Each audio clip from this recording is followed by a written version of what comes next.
श्री गणेशाय नमः। आत्मज्ञानामृत ग्रंथ के द्वारा जीवन की सार्थकता और सत्यता क्या है, इसे प्रदर्शित किया गया है। श्री गणेशाय नमः। श्री आत्मज्ञानामृत ग्रंथ समस्त धर्म ग्रंथों का सार, भाग 30। आसक्ति का नाश होने पर तेरी बुद्धि नियंत्रित हो जाएगी। परमात्मा का साक्षात्कार होने पर आसक्ति निवृत्त हो जाएगी। विषयों का चिंतन करने से तुझमें आसक्ति और बढ़ जाएगी। संपूर्ण कर्मों को अर्पण कर दे, जीवन में मुस्कान आ जाएगी। श्लोकार्थ।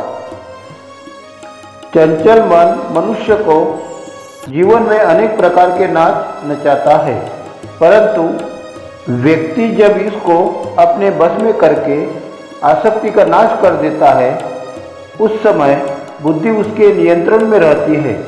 तब परमात्मा उसके साथ रहता है।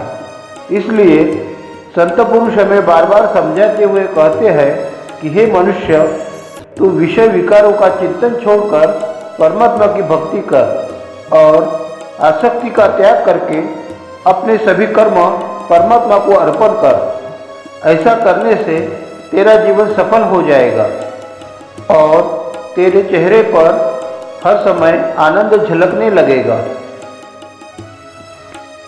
भगवान सर्वज्ञ है, यह विश्वास तेरा जब दृढ़ हो जाएगा, हृदय में प्रेम अंकुरित होकर तू प्रसन्न चित्त हो जाएगा। काम रूपी शत्रु का नाश हुआ तो अंतर्मन खिल जाएगा। आसक्ति का त्याग कर दे, तुझे परमात्मा प्राप्त हो जाएगा। श्लोकार्थ। संसार में ऐसी कोई जगह नहीं है जिस पर परमात्मा की दृष्टि न पड़ती हो। वह सभी जगह पर हर समय विराजमान रहता है।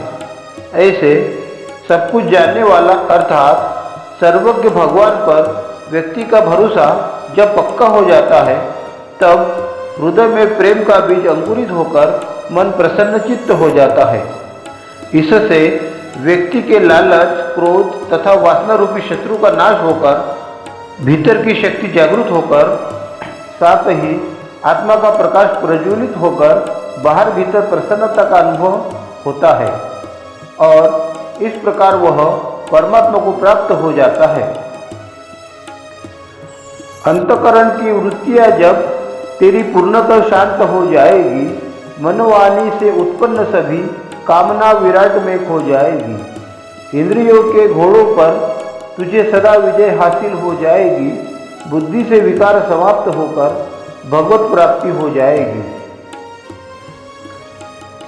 श्लोकार्थ। योग साधना करने से जब व्यक्ति के अंतःकरण की सभी क्रियाएं बंद होकर पूर्ण शांति की स्थिति प्राप्त हो जाती है, तब मन वाणी के द्वारा उत्पन्न सभी इच्छाएं परमात्मा में विलीन होकर अंतराल में नष्ट हो जाती है तथा साधक को मन बुद्धि के द्वारा अपनी इंद्रियों को काबू करने में सफलता मिल जाती है और इस प्रकार प्रयास करने से उसके सभी प्रकार के विकार नष्ट होकर उसे भगवत प्राप्ति हो जाती है।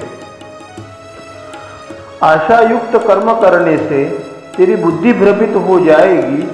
फल में तेरी आसक्ति बढ़ाकर नीचे योनि में ले जाएगी। मोह रूपी दलदल को जब तेरी बुद्धि पार कर जाएगी, संसार के समस्त भोगों से तेरी तत्काल विरक्ति हो जाएगी।